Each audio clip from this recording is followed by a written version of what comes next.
Toon Bells. गर्भवती चिड़िया पर बारिश का कहर। अरे हमारा घर ये पानी में कैसे बह गया? अब जी हम क्या करेंगे? ये तो मुझे भी नहीं समझ में आ रहा बुलबुल। तुम्हें इतना दर्द हो रहा है, कभी भी तुम्हें अंडे देने पड़ सकते हैं। अब मैं तुम्हें कहाँ ले जाऊं? बुलबुल चिड़िया गर्भवती थी, इसलिए वो और उसका पति शंभू मिलकर एक बड़े से पीपल के पेड़ के ऊपर अपना घोंसला बना रहे थे। उस पेड़ पर कई और चिड़ियों के घोंसले थे और टुक टुक गिलहरी भी उसी पेड़ के तने में रहती थी। देखो शंभू, हमारा घोंसला बस बनकर तैयार ही होने वाला है। बस फिर कुछ दिन में हमारे अंडे भी आ जाएंगे। मैं बहुत खुश हूँ। हाँ बुलबुल, खुश तो मैं भी बहुत हूँ। और बच्चों के आने से पहले हमें ये घोंसला तैयार करना है। बरसात का मौसम आने वाला है, कभी भी बरसात शुरू हो जाएगी ना।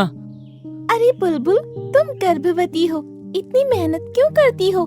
इस शंभू को अकेले बनाने दो ना घोंसला। अरे ये तो हम दोनों का काम है मीना, और मुझे अपना घर बनाने में अच्छा लगता है और बैठे बैठे मैं सुस्ता जाती हूँ। पीपल के पेड़ पर रहने वाले सभी पशु पक्षी बहुत खुशी खुशी और प्यार से रहते थे, मगर एक बदमाश कौवा भी था जिसे हमेशा उन सबको परेशान करने में बड़ा मजा आता था। बुलबुल चिड़िया को गर्भवती देखकर वो कहता है, अरे बुलबुल, जब तेरे अंडे होंगे तब मैं उन्हें नीचे गिरा दूंगा और फिर तेरे बच्चे इस दुनिया में आने से पहले ही ऊपर चले जाएंगे। बड़ा मजा आएगा। कौवे की ऐसी बातें सुनकर बुलबुल घबरा जाती है। क्या ये तुम क्या कह रहे हो कौवा भाई? ऐसा मत करना। अरे इसका तो रोज का है बुलबुल बहन, तुम उसकी बात पर ध्यान न दो। एक नंबर का नालायक है ये कौवा, केवल दूसरे को परेशान करने के लिए ही ऐसी बात करता है। हाँ बदमाश कौवे, मेरी बात ध्यान से सुन। अगर तुमने मेरे अंडों को कुछ भी किया तो तुम्हारी खैर नहीं। अच्छा, तुम सब भला क्या कर लोगे? तुम मुझे कुछ नहीं कर सकोगे। मैं तो तुम्हारे अंडे गिरा कर भी उड़ जाऊंगा। ए बदमाश कौवे, चल निकल यहाँ से और हमें डराना बंद कर, वरना अच्छा नहीं होगा। पीपल के पेड़ पर बैठी बाकी चिड़िया भी कौवे की बेइज्जती करके उसे वहाँ से भगा देती हैं। हाँ हाँ, जा यहाँ से। और कोई काम नहीं है क्या? जब देखो तब सिर्फ दूसरों को परेशान करने का ही कोई ना कोई रास्ता ढूंढता रहता है।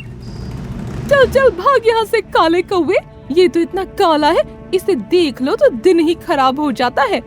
अपने इस अपमान की वजह से कौवे को बहुत गुस्सा आता है, मगर वो कर भी क्या सकता था।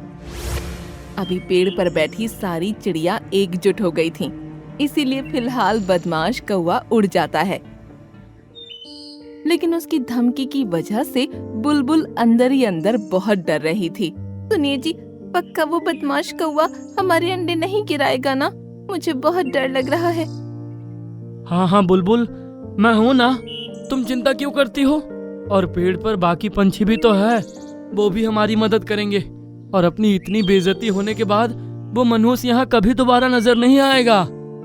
ये सुनकर बुलबुल को थोड़ा सुकून मिला। इसी तरह कुछ दिन बीत जाते हैं और उनका घोंसला बनकर तैयार हो जाता है। एक दिन बड़े घने बादल छाए थे और तेज बारिश के आसार थे। इसी बीच बुलबुल और शंभू साथ में खाना ढूंढने गए हुए थे। जल्दी से घर चलते हैं, मौसम बिगड़ने वाला है।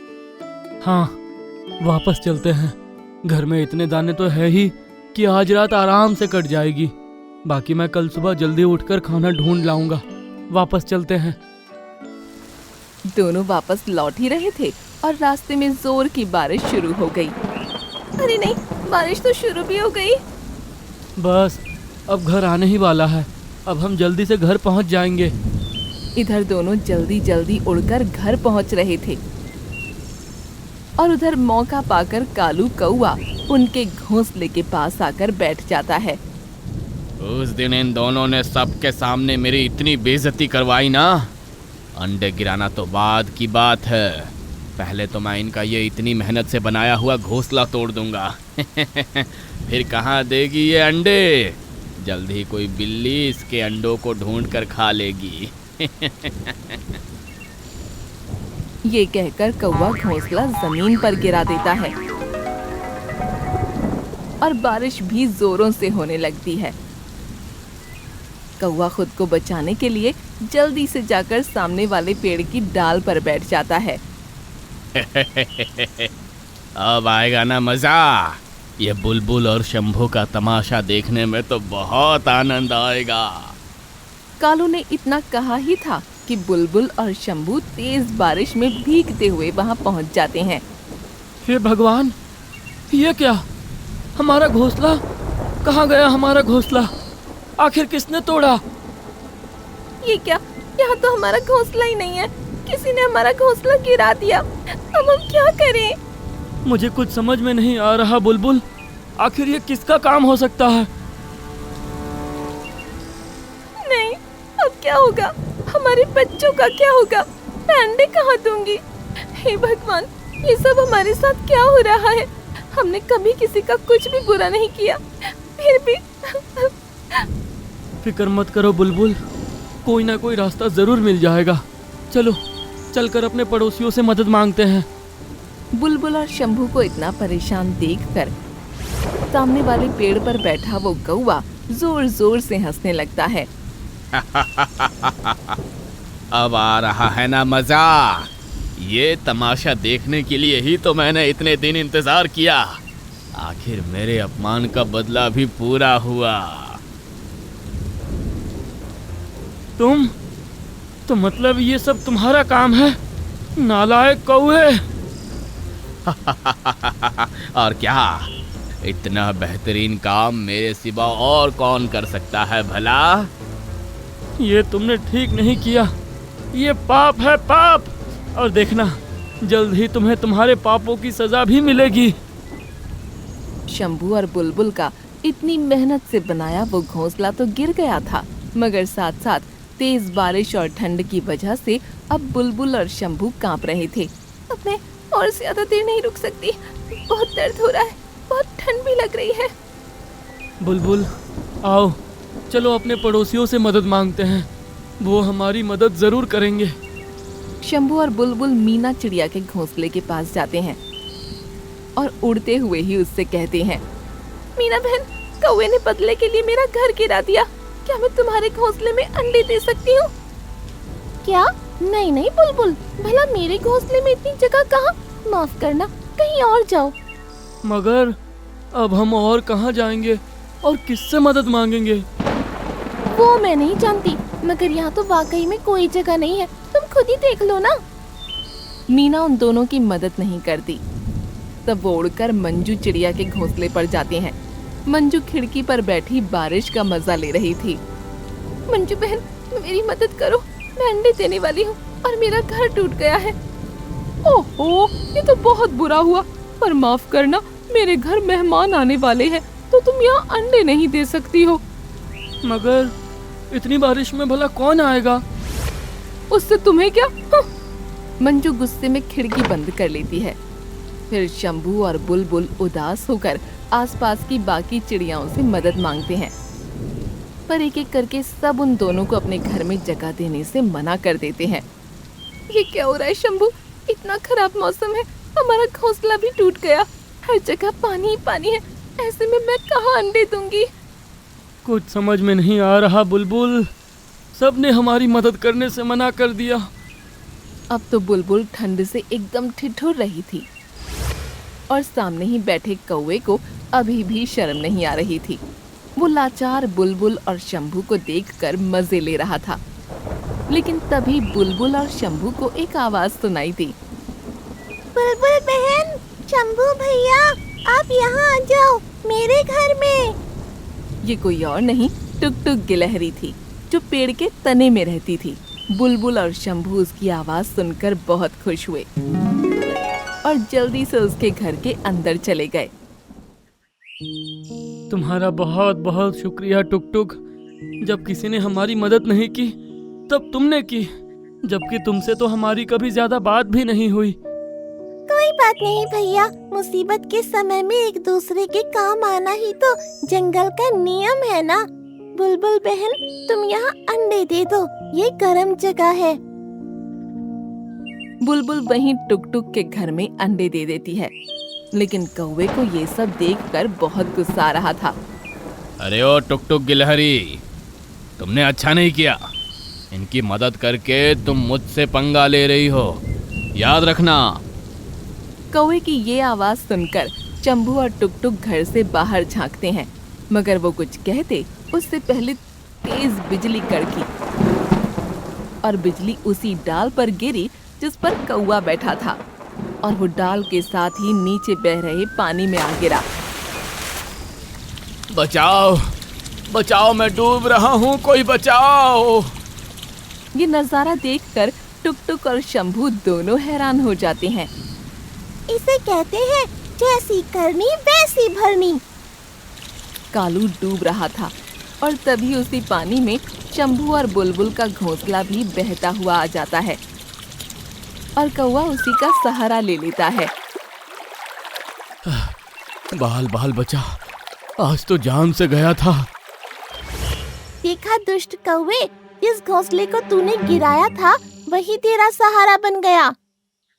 अपने कर्मों का नतीजा तो तुमने देख ही लिया है कालू। आज तो तुम्हें हमारे घोंसलों ने बचा लिया, मगर फिर यहाँ हमारे पेड़ के आसपास भी मत दिखना।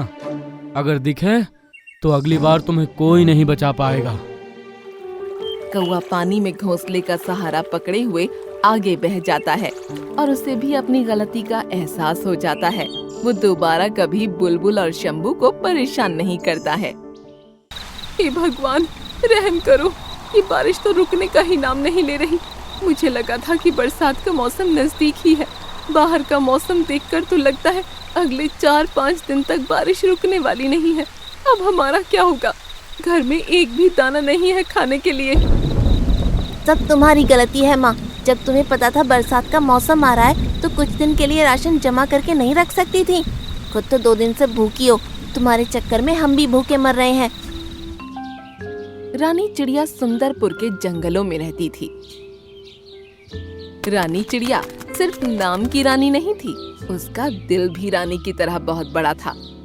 लेकिन उसके बेटे सोनू और मोनू दोनों अपनी माँ के स्वभाव से बिल्कुल अलग थे, जिसकी वजह से रानी बहुत परेशान रहा करती थी।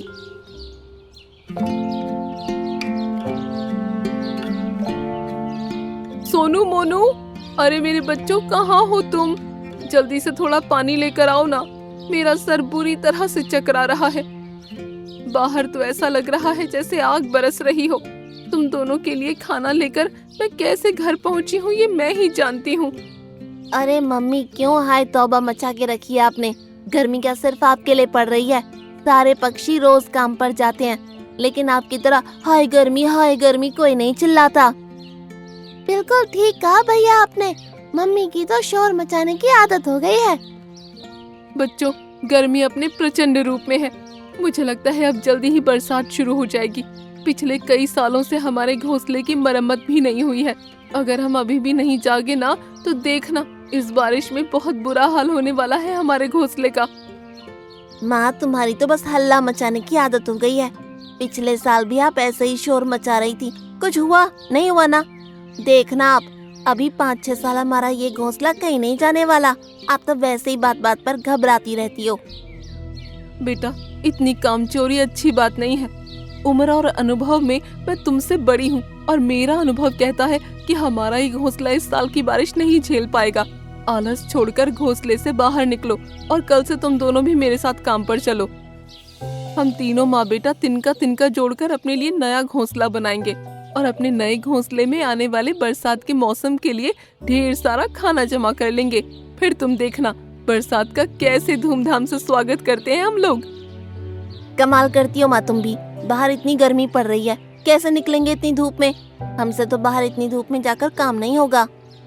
अभी रानी अपने बेटों के साथ बात कर रही थी कि तभी उसके दरवाजे पर दस्तक हुई। सोनू बेटा, उठकर देखना जरा कौन आया है। अरे माँ, आप खुद देख लो ना, मैं आराम कर रहा हूँ, मुझसे ना हो पाएगा। वैसे भी आपका ये प्रवचन सुनकर मेरा मूड खराब हो गया।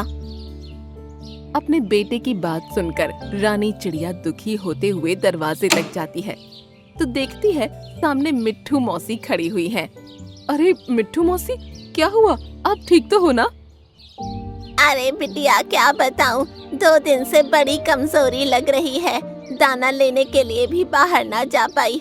अब जब भूख बर्दाश्त ना हुई तो सोचा जाकर देख लूं, रानी के पास कुछ खाने को पड़ा हो तो मेरी भूख मिट जाए। अरे मौसी, तुम बैठो ना, मैं अभी ताजा ताजा जामुन लेकर आई हूँ। तुम्हें भी उसमें से थोड़ा लाकर देती हूँ, तुम्हें अच्छा लगेगा।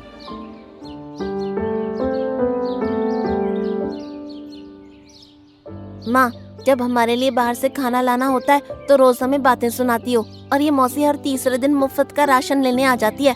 उन्हें खाना देने में आपको कोई दिक्कत नहीं होती? ये कैसी बातें कर रहा है सोनू? बड़ों से इस तरह बात नहीं की जाती। मौसी, बुरा मत मानना, बच्चे हैं। ये लो, आप जामुन ले जाओ, आपका 2 वक्त का खाने का इंतजाम हो जाएगा। अगले दिन सुबह, सोनू मोनू बेटा, बहुत गर्म हवा चल रही है आज तो धूप में जाने का बिल्कुल भी मन नहीं हो रहा, ना हिम्मत हो रही। बेटा, तुम दोनों बड़े हो गए हो, जाओ ना, आज के खाने का इंतजाम तुम लोग कर लो। माँ, हम कहीं नहीं जाने वाले खाना लाने, खाना आप लाती हो ना। ये जामुन और शहतूत खाकर बोर हो गए हम। कान खोलकर सुन लो, आज हमारा आम खाने का मन है, हमारे लिए आम ही लेकर आना। बेटों के मुंह से ऐसी बात सुनकर रानी चिड़िया उदास होकर घर से निकल जाती है। रानी आम के पेड़ के पास पहुंचकर, हाय, इतनी गर्मी है, लगता है शरीर की सारी ताकत ही खत्म हो गई। मैं तो अपनी चोंच में 1 से ज्यादा आम उठा ही नहीं पा रही। लग रहा है इन बड़े बड़े आमों के लिए मुझे आज 2-3 बार पेड़ तक आना पड़ेगा। अपने बेटों के निकम्मे स्वभाव के कारण रानी चिड़िया को तपती धूप में आम के पेड़ के कई चक्कर लगाने पड़ते हैं।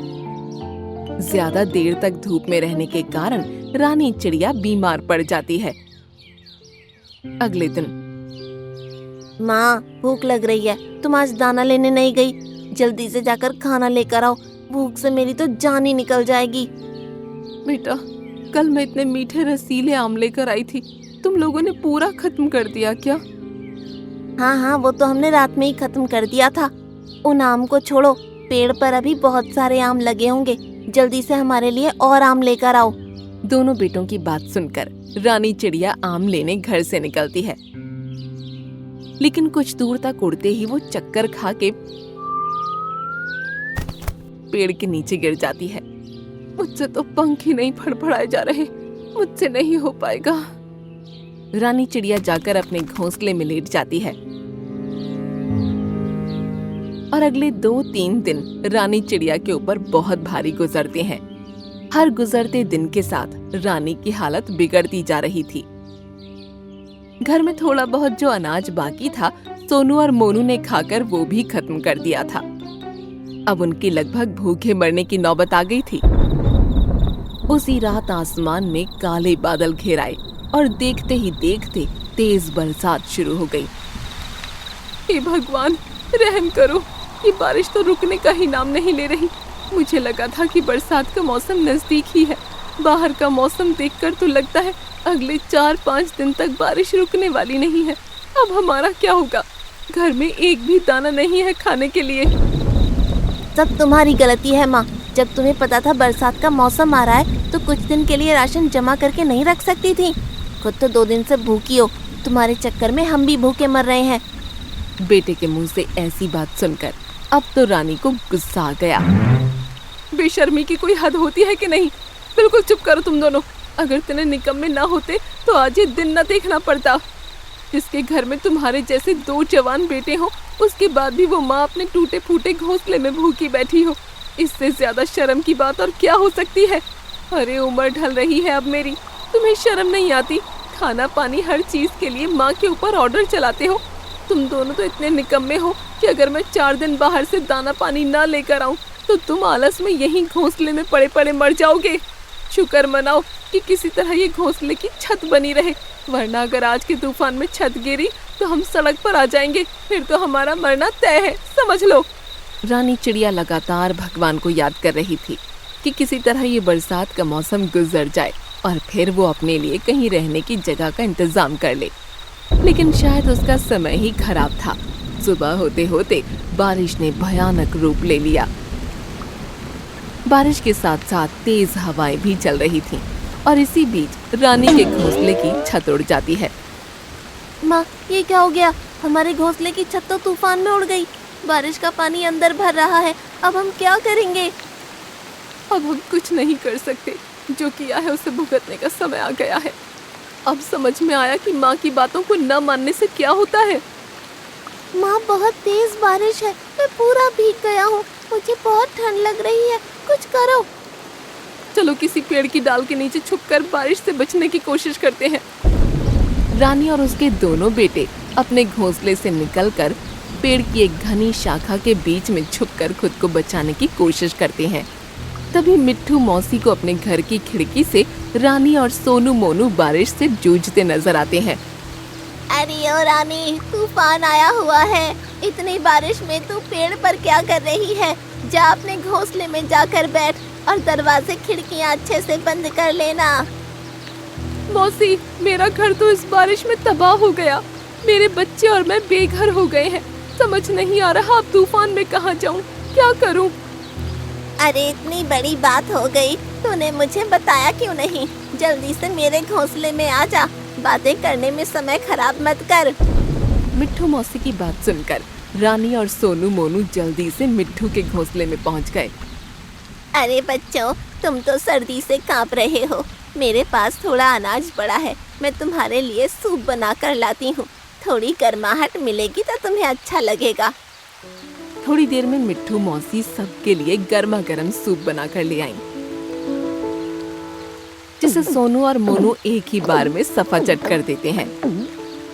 अरे रानी, तूने सूप नहीं पिया? जल्दी से अपना सूप खत्म कर ले, फिर थोड़ा आराम कर ले। तेरी तबीयत ठीक नहीं है ना? मिट्ठू मौसी, तुम्हारा एहसान मैं कैसे चुकाऊंगी? तुम आज अगर हमारी मदद न करती तो शायद इस बारिश में हमारी जान चली जाती। ऐसी बातें नहीं सोचते बिटिया। अरे मुझ बूढ़ी की कितनी मदद की है तूने। अगर तू मुझे अपनी माँ समझकर इतने सालों से मेरी सेवा कर रही है, तो क्या मैं तेरी माँ होने का फर्ज नहीं निभा सकती? बिल्कुल भी चिंता करने की जरूरत नहीं। तू आराम से अपने बच्चों के साथ मेरे घर पे रह, और जब बरसात खत्म हो जाए तो हम सब मिलकर तुम्हारे लिए नए घर का इंतजाम करेंगे।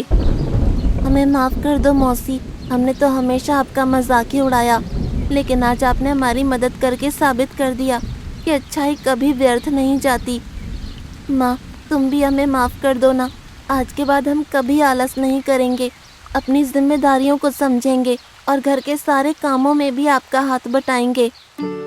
2 दिन के बाद बरसात रुक जाती है और आसमान में सूरज चमकने लगता है। रानी चिड़िया की तबीयत में भी काफी सुधार था। बच्चों, तुम मौसी के साथ घोंसले में ही रुकना, मैं खाने पीने का इंतजाम करके आती हूँ। नहीं माँ, तुम मौसी के साथ घर पर रुको, मैं और सोनू जाकर खाना और पानी का इंतजाम करके आते हैं। और फिर सोनू और मोनू मिलकर अच्छे बच्चों की तरह माँ का सहारा बनते हैं और इस तरह रानी चिड़िया के दुख भरे दिन खत्म हो जाते हैं।